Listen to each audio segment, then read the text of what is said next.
Hello parents and my dear babies. I'm back. Will explain to you again about my theme, weather.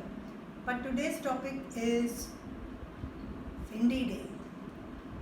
What is the meaning of wind? Wind is air. But this is just air. But when it blows very hard, when you see it all around, it's called wind.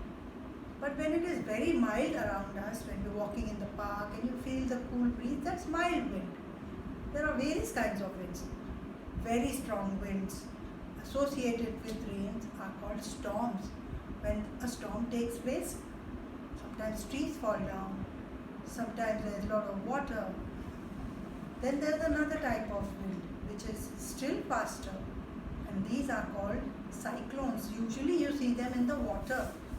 And tornadoes are other types of winds in which you see the wind going round and round, and while it's going round like that in a circular motion, it's collecting a lot of dust with it.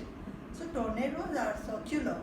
Even cyclones can be circular, but cyclones are usually in the water.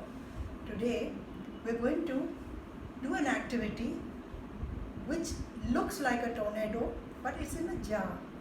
So what we learned today is about windy days. All these days we've been doing different kind of days.